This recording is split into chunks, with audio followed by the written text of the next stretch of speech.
और भक्तिनाथ ठाकुर ने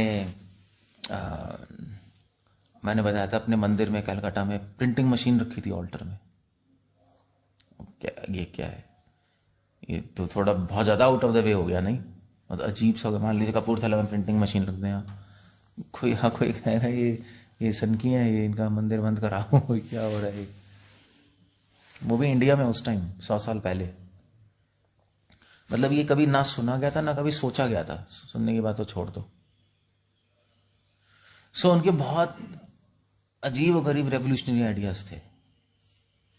उन्होंने अपने डिसाइपल्स को जर्मनी भेजा, इंग्लैंड भेजा प्रीचिंग करने के लिए। तो उन्होंने कहा कि अगर ज़रूरत पड़े वहाँ पे तो वहाँ पे तुम हॉस्टल खोलो और बच्चों को लेके आओ, सबको, यंग बच्चे, उनको भक्त बनाना है। और वहाँ पे ज़रूरत पड़े मीट देने की, मीट दे देना उनको, क्योंकि उनको मीट खाने की आदत है ना, दे देना और प्रीचिंग करो तुम, अगर यहाँ तक भी ज़रूरत पड़ जाए तो। अब देख रहे हो ये अनुकूल से संकल्प क्या है। मतलब ऑफ कोर्स हम लोग ऐसा नहीं कर सकते, बट भक्तिनाथ ठाकुर ने देखा कि ऐसा किए बिना कृष्णा कॉन्शियसनेस आगे फैलेगी नहीं बाहर के देशों में, स्पेशली जर्मनी, यूके, जो कि मतलब रैली में पूरे नास्तिक देश है। उन्होंने कहा ठीक है, हॉस्टल में का मीट देना, मीट दे देना, कोई प्रॉब्लम नहीं।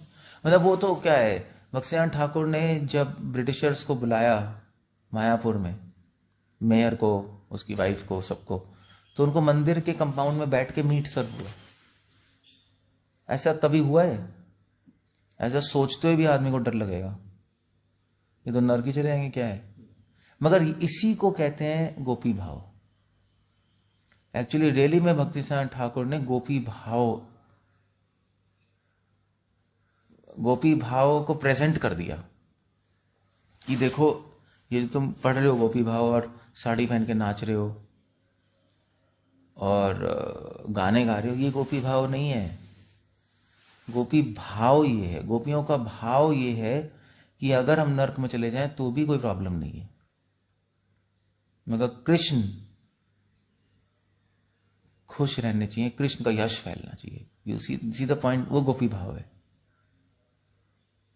तो भक्तिनाथ ठाकुर ने, और गोपी भाव ये है कि चाहे हमारी कितनी ही निंदा हो, हमें कितना ही बेशर्मी मतलब शर्म सहनी हो, समाज में निंदा हो, फिर भी अगर कृष्ण खुश हम करेंगे तभी तो आ गई वो रात को भगवान के पास भागकर, भगवान ने मुरली बजाई, आ गई वो। इसको गोपी भाव कहते हैं। अब यही भक्तिनाथ ठाकुर ने किया, यही किया। तभी तो गौरकिशोर दास बाबा जी के पास जब भक्तिनाथ ठाकुर जाते थे तो गौरकिशोर बाबा जी कहते थे मंजरी आ गई, गोपी आ गई।